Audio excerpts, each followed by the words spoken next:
Good morning. I'm Rand McElroy. I'm the Snow Safety Supervisor at Whitewater Ski Resort, and I'm a professional member of the Canadian Avalanche Association.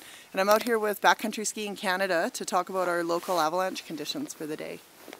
So talking about our local avalanche conditions, Avalanche Canada is calling the hazard considerable at alpine tree line and below tree line.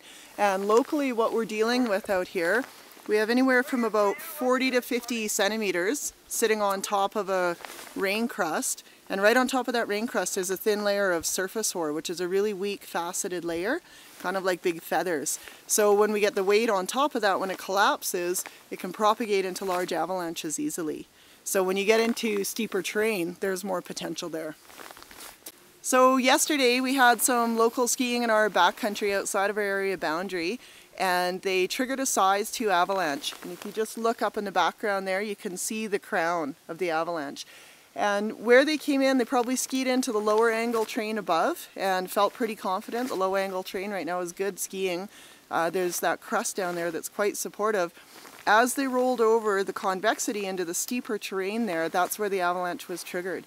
And when you look up at the crown line, and the crown is the line where the top of the avalanche pulled out, that jagged line, it went from weak point to weak point. So it's gone from a rock to another shallow point by a tree to another rock. And that's typical in that kind of terrain and with these kind of layers that we're dealing with. So they were very, very lucky. 2 people took a ride. Nobody was injured. But the consequences as they got pulled down through those trees were very, very significant. So it's a very good wake up. It's a good reminder to pay attention to what's going on. This surface hoar layer isn't going to go away for a while, and we've got, like I said, 40 to 50 centimeters sitting on top of that. Currently, something to keep in mind for the future is that right now we have another surface hoar layer forming with these calm winds, clear skies, and we're supposed to get another 5 centimeters possibly tonight and into tomorrow. So this second layer is going to get buried. So there's lots to think about out there right now. Please do read the Avalanche Canada Bulletin, noting that considerable is where most of the accidents happen out there. Alright, so as it's early season conditions here and everyone's remembering all what we need to do when we travel safely in the backcountry, locally here at Whitewater we have a sign out across from our guest services desk right beside our public bulletins that we place. We put the avalanche hazard there from Avalanche Canada and you can sign out there. We don't patrol our backcountry, we don't do any avalanche control in our backcountry, but if somebody were to go missing, it does give Nelson Search and Rescue a starting point to look for.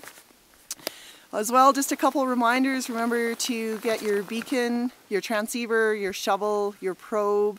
Do a good trip plan. We had a missing skier a few weeks ago and was out by himself, and nobody really knew where he was. He survived 3 nights out in the backcountry, which was quite amazing. But remember to follow all your rules. If you haven't taken an avalanche course, it'd be great to sign up for an AST course. Lots of local operators provide them as well. We provide them up here at the ski hill. So thanks again for tuning into Backcountry Skiing Canada, and tune in soon for our next avalanche conditions report. And just as a final note here, when you're heading out, the low angle terrain right now is great skiing. The crust is supportive. Cautions as you head higher up. Locally here that crust is about to 2,100 meters. So as you're transitioning into the higher alpine zones, things are going to change a little. So be heads up, ski cautiously, and pick your terrain and your partners wisely. Have a great day.